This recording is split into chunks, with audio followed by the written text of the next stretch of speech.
اور ملک کو پتہ نہیں کس طرف لے کے جانا ہے، اور ملک کی سلامتی سے جو ہے وہ کھیلا جا رہا ہے۔ اللہ جو ہے وہ پاکستان کا حامی و ناصر ہو۔ بہرحال یہ ٹیکسٹائل سیکٹر کی صورتحال ہے۔ اب جو روس نے جو ہے پاکستان کو آفر دی ہے، سرگئی لاروف جو کہ روس کے وزیر خارجہ ہیں، وہ تو یہ پہلے کہہ چکے ہیں کہ جی مجھے لگتا نہیں ہے کہ آپ کی آئل اینڈ گیس کی جو آپ ڈیلز کر رہے ہیں اس کو امریکہ جو ہے وہ سرے لگنے دے گا۔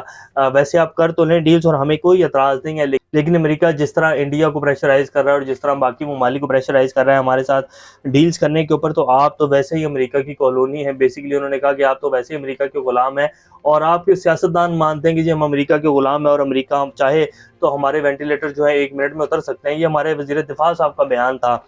تو آپ جو ہے مشکل یہ ہے، بہرحال انہوں نے یہ آفر کی ہے کہ جی روس جو ہے وہ پاکستان کو معاشی بحران سے نکال سکتا ہے۔ اب دیکھتے ہیں کہ کیا ہوتا ہے۔ دمیتری پیترو نے کہا ہے، جو کہ رشین قونصلیٹ ہے، انہوں نے کہا کہ کاٹی اپنی تحریری تجاویز رشین قونصلیٹ کو ارسال کرے تو ان پر فوری اقدامات کیے جائیں گے۔ دو طرفہ تجارت مقامی کرنسی میں ممکن ہے۔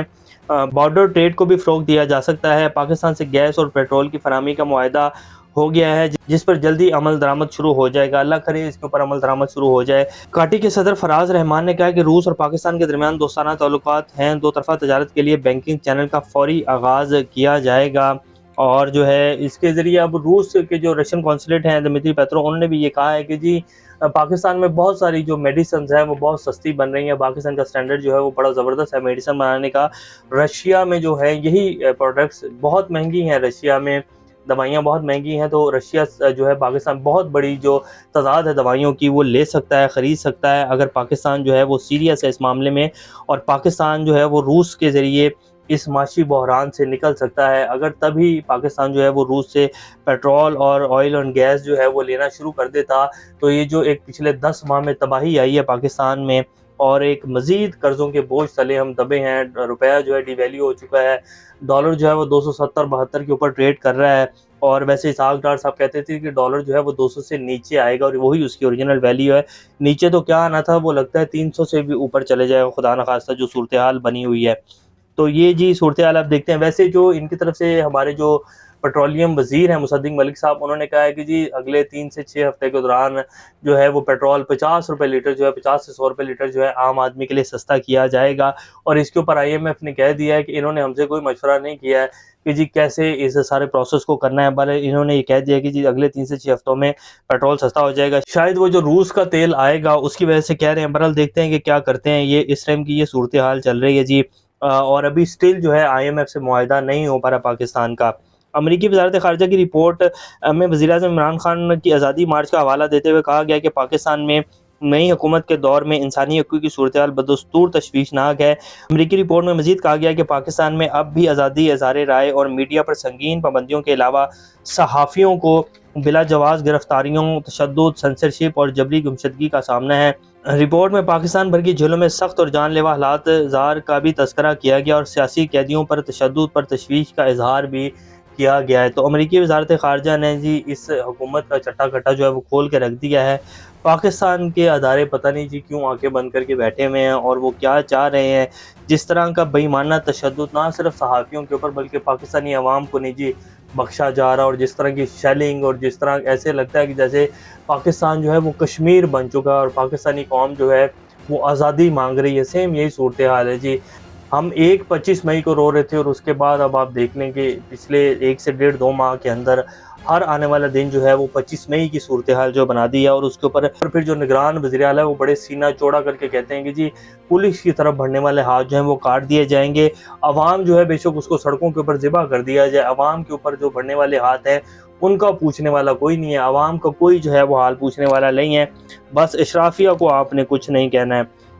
یہ جی اس ٹائم کی صورتحال ہے۔ جنرل باجوہ صاحب کے حوالے سے بڑا ایک جی انکشاف چل رہا ہے۔ انہوں نے کہا کہ جی طلعت حسین صاحب جو کہ بڑے پاکستان کے مایہ ناز جرنلسٹ مانے جاتے ہیں، کہ طلعت حسین صاحب کو نوکری تو میں نے دلوائی تھی۔ یہ جو وہ کہہ رہے ہیں کہ جی مجھے جنرل باجوہ صاحب نے نوکری سے نکلوایا تھا، وہ جنرل فیض حمید صاحب نے نکلوایا تھا، کیونکہ وہ DGISI تھے، تو میں نے ان کو نوکری دلوائی تھی۔ اب پاکستان کے آرمی چیف بھی جو ہے وہ صحافیوں کو نوکریاں دلواتے ہیں جی۔ اب آپ خود سوچ لیں کہ کیسی صحافت ہوتی ہے پاکستان میں۔ اب اس کے ساتھ ساتھ یہ باجوہ صاحب کی دبئی سے کچھ تصاویر جو ہیں وہ آئی ہیں اور آج یہ سارا دن چل رہی ہیں سوشل میڈیا کے اوپر، تو ہم نے کہا آپ کے سامنے رکھ دیتے ہیں۔ Bajwa making business deals with Indian property dealers in Dubai. اب یہ بہت زیادہ جو ہے اس کے اوپر چرچا ہو رہا ہے۔ اب یہ پتہ نہیں اس بات میں کتنی سچائی ہے، لیکن یہ بات چل رہی ہے، اور یہ بڑے جو ہے ریناؤن بندے ہیں جنہوں نے یہ خبر دی ہے، اور باجوہ صاحب ہیں تو دبئی میں، ان کی شاپنگ کے قصے اور بہت ساری چیزیں جو ہے سامنے تو آ رہی ہیں۔ ایز پاسبل ہے جی وہ وہاں پراپرٹی خرید رہے ہیں، اور اس میں کوئی غلط بات تو نہیں ہے، پیسہ بہت ہے ان کے پاس، اربوں روپیہ ہے، وہ پراپرٹی خریدیں، کاروبار کریں، جو مرضی کرے، وہ خود مختار ہیں۔